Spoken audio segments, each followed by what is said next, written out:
Labadiena visiems, mano vardas Donatas, šiandien mes turime įdomų automobiliuką.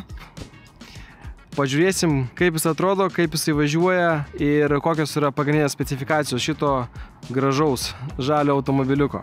Raktas atrodo va taip. Tikrai įdomus labai dizainas. Man tai patinka, tu turi jį statyti prie vairuotojo pusės iš dešinės, paspausti mygtuką, nuspausti sankabą ir tada jisai užsiveda. Pažiūrėkime į priekį šito automobilio, tikrai atrodo agresyviai. Kas man patinka, tai būtent šita priekinė anga, chromo dizainas, apvalūs žibintai. Tarp kitko, žibintai Big Xenonai jau čionais priekyje. Mes apeisim šitą visą automobilį dar kartelį ramiai, pažiūrėsim, kokios yra linijos, pakalbėsim apie tai, koks yra dizainas, kodėl jis būtent toks ir koks yra tikslus kėbulo pavadinimas būtent šito modelio. Nes jums gali pasirodyti, kad tai yra kabrioletas, bet tai nėra tiesa. Labai gražus priekis, dar kartą pasikartosiu.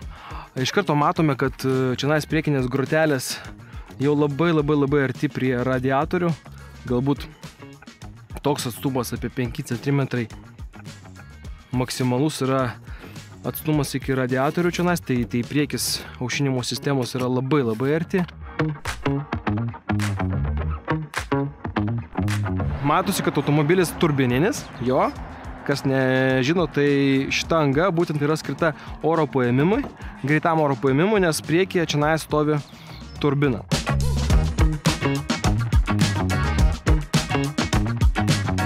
Variklis yra 1,6 litro, beveik 200 arkliukų turintis šitas automobiliukas. Buvo du pagrindiniai modeliai. Buvo modelis Coupé, kaip šitas, ir buvo modelis kabrioletas. Panašus kaip šitas, tiesiog buvo medžiaginis stogas, kuris atsiverčia į galinę dalį šito automobilio. Taip pat įdomus dizainas tame, jog oro srautas keliauja čionais ir išlenda pačiam gale, nupūsdamas viską nuo galinio lango, ir čionais pasikelia dar spoileriukas, kuris padeda stabilizuoti automobilį, važiuojant dinamiškai ir važiuojant didesniu greičiu negu 70 km/h.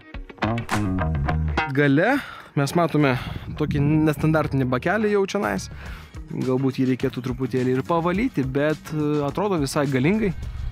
Jeigu paeiti į šoną, matosi, kad automobilio bazė pakankamai plati.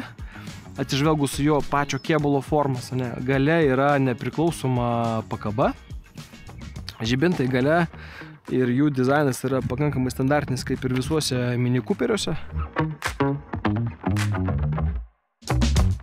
Stabdžiai yra paprasti, čia nėra Brembo komplektacijos, bet jų šiaip pakankamai užtenka. Kapotas atsidaro štai čia, yra rankenėlė tokia.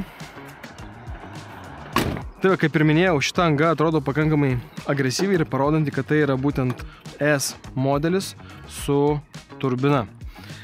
Atsidarius kapotą mes matome, kad šitos skylės yra paruoštos būtent žibintams ir čia yra viena vientisa detalė. Įdomiai atrodo. Pas, man atrodo, Porsche Cayenne modelius senesnius irgi kapotas atsidarydavo panašiai. Jeigu ne, tai patikslinkit komentaruose. Ką mes matom? Na, mes matom paprastą variklį 1.6. Man atrodo, gamintas jisai prancūzų buvo, kiek mes suradom informacijos. Turbina stovi pakankamai arti, priėjimas prie jos yra, kaip aš matau, nelabai komplikuotas, sakykim taip. Išmetimo kolektorius iš tos pusės, įsiurbimo kolektorius iš kitos pusės. Įdomus sprendimas su tokio tipo filtrais. Dabar čionais populiarus, matyt, labai, ne?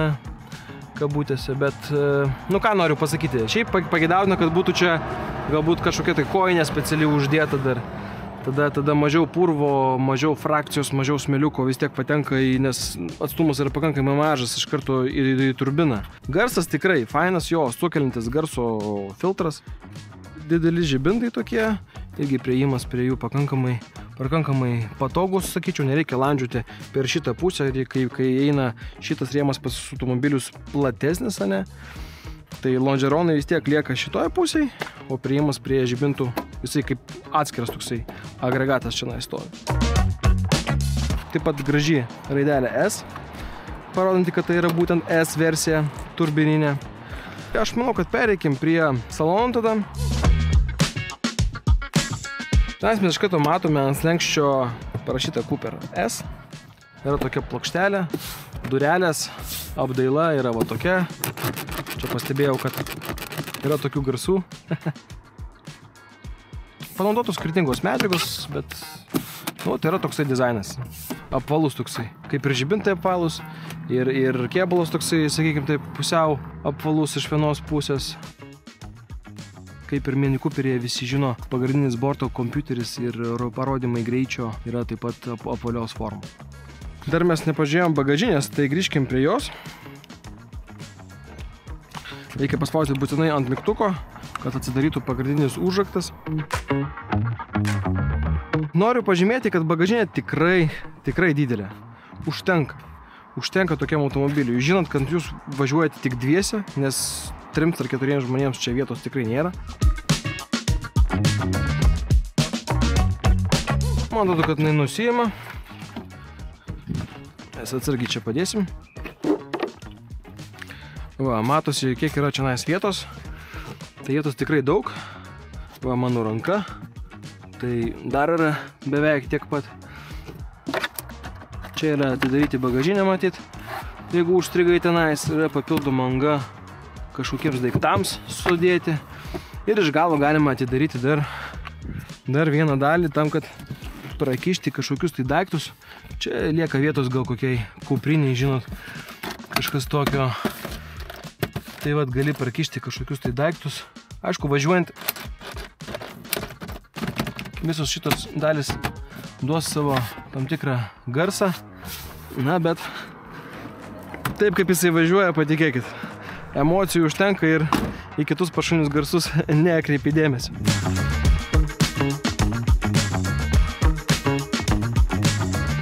Grįžtam prie salono. Odinis salonas.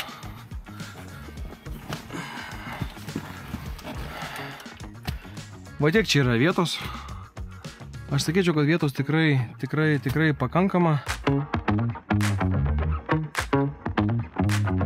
Pažiūrėkit, tai raktelė dabar, ne, toks apvalus dizainas. Čia apvalu, visur beveik yra apvalios formos. Ir durelės irgi panaudotas tas apvalus toksai dizainas. Muzika yra Harman Kardon šitoj komplektacijoje. Groja tikrai pakankamai gerai. Nu, va tiek vat galia vietos aš matau. 6 bėgių mechaninė greičių dėžė. Čia turi būti mechaninė greičių dėžė, nes tikrai, kada sukelia emocijas šitas automobilis, neįmanoma įsivaizduoti, kad čia turėtų būti automatinė greičių dėžė. Tu turi jausti, tu turi perimti bėgį tada, kada tau reikia. Tai aš manau, kad užveskim šitą automobilį.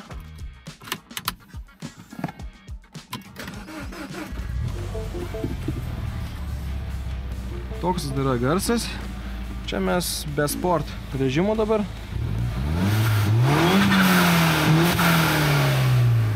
Aha, tikrai neblogas garsiukas. Dabar sporto režimą jungsim. Automobilis dabar yra šiltas jau. Taigi, važiuojam, kolegos.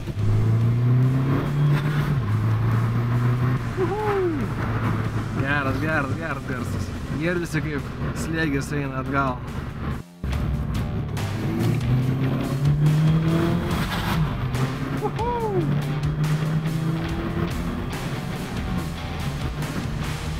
Nu, tas garsas.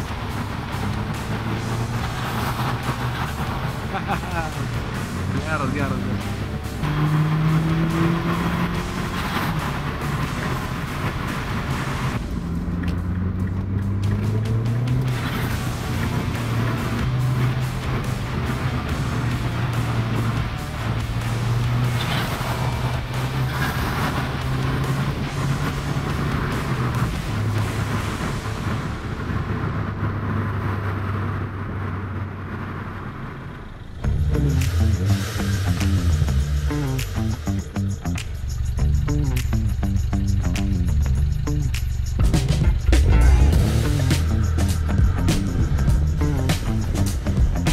Taigi, kalbant apie šitą vairavimą, taip pat patį jausmą, ne? Tai automobilis yra pakankamai komfortiškas, kas liečia, mes dabar važiuojam per gulintį policininką, ne? Tokia, na, pakankamai komfortiškai važiuojam. Aišku, vairavimas toksai nėra subalansuotas pilnai ir nėra toksai labai standus. Visgi važiuoklė yra padaryta pakankamai komfortiškai tam, kad tu galėtum patogiai jaustis šitame mažame automobilė, nes mažą automobilį padaryti labai komfortišką, na, sudėtinga. Tikrai sudėtinga. Jisai turi būti visas subalansuotas, visas kaip vienas kumštis, toksai, žinot. Tai todėl negalima daryti visiškai ką tik tais nori, arba labai mėgštų spyruoklių, arba specialių aromatizatorių, kurie suteiktų mums daugiau dinamiško vairavimo ir jausmo, kad mes galime eiti į posūkį didesnių greičių. Ne, nu ta prasme, visgi automobilis yra miesto automobilis ir turi turėti tam tikrą komfortą. Pakankamai komfortiškai važiuojam, aš sakyčiau, nėra tų labai daug garsų. Ramiai, yra 6 bėgiai. Paėgiam 6 bėgiai, nuo kalelio truputėlį judėm, 72 km/h, truputėlį mažiau negu 2000 apsukų. Nu, gerai. Pagal kuro sąnaudas turėtų būti tikrai gerai. Tik ranka, va čia aš pastebėjau, nelabai yra kur padėti, labai aukštai gaunasi. Tada tu sėdi vis tiek, negali pilnai atsilošti atgal dėl pačio kėbulo ir dizaino automobilio, bet ranką va čia padėti tu turi pakankamai aukštai tada. Na, yra kaip yra.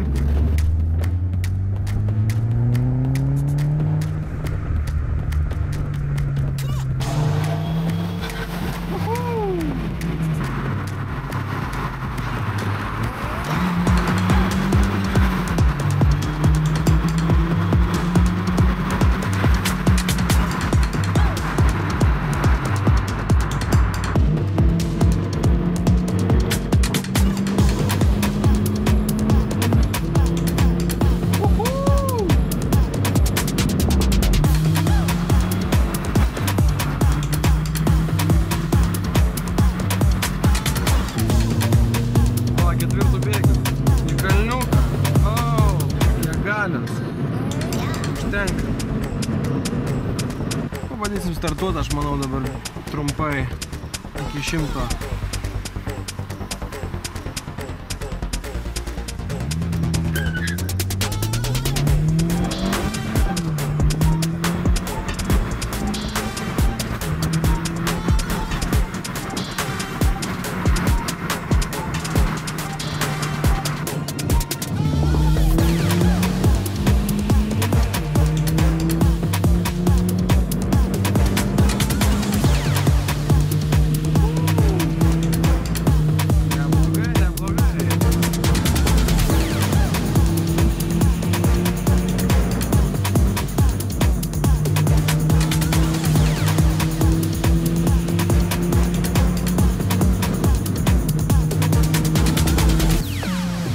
Važiuojam į plentuką, aš manau, ne?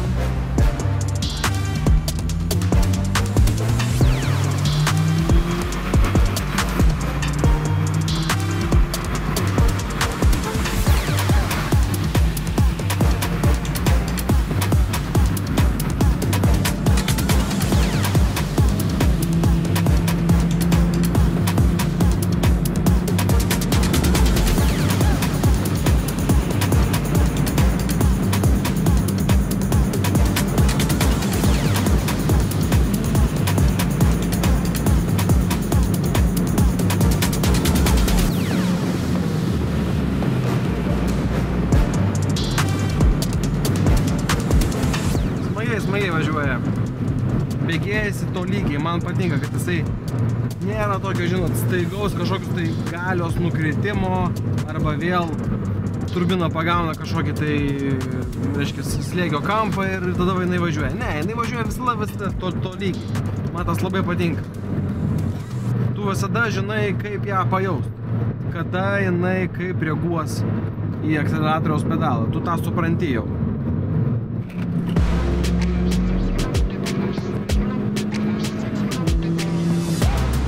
Maloniai vairuojasi ir maloniai bėgėjasi.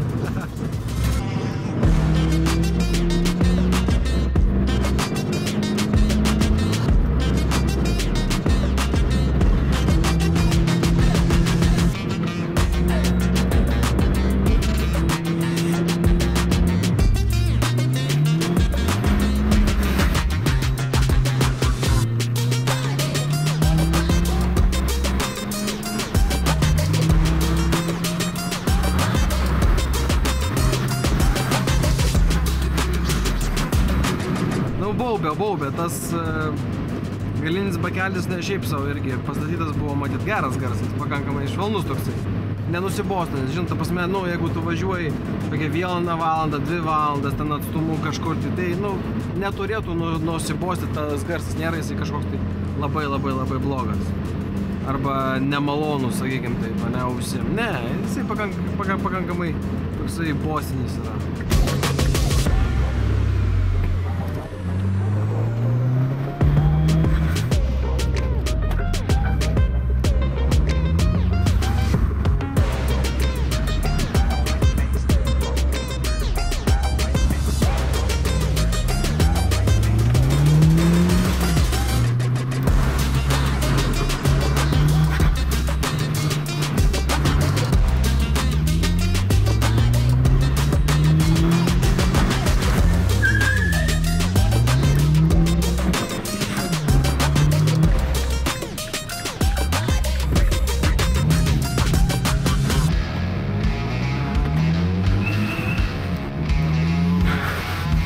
Oho.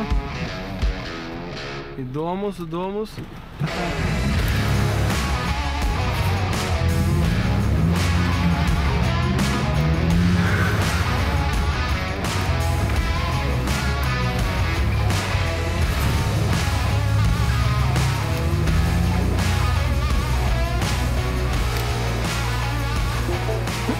Prisiparkavom. Tegul atvėsta truputėlį automobiliukas. Faina emocija. Įdomus vairavimas. Nepasakyčiau, kad blogas, nepasakyčiau, kad labai super fainas, bet tiesiog stabiliai vairuojant mieste tikrai užtenka šito galingumo. Galima pakankamai manevringai ir aktyviai, dinamiškai vairuoti mieste. Mechaninė greičių dėžė suteikia itin fainą ir gerą jausmą, kada tu gali pilnai valyti automobilį, nes to jau labai mažai. Visi automobiliai šiuolaikiniai yra jau su automatiniam greičių dėžėm. Tu negali pajausti pilno kaifos, žinot, vairuojant dinamiškai automobiliuką. Žinot, dabar žiūriu į šitą galą, fainas. Tikrai fainas, patinka, visi galvoja, kad čia kabrioletas. Aš iki šiol dar nepripratau, kad čia yra tiesiog paprastas stogas. Nežinau, man visai patiko. Rašykite komentarus. Tarp kitko, iki šiol dar ieškome Tesla automobilio apžvalgai, Audi RS3.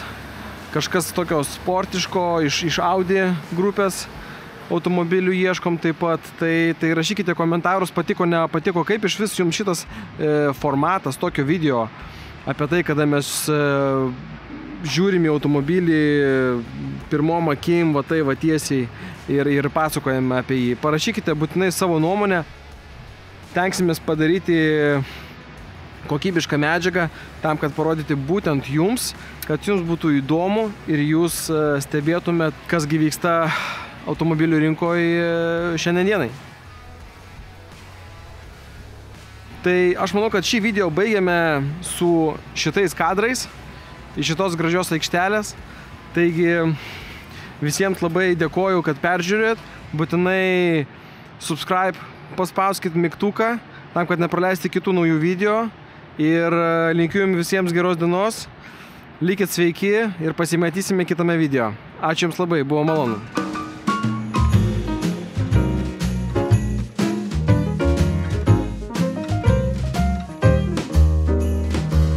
Kelias, važiuojam, nu, važiuojam.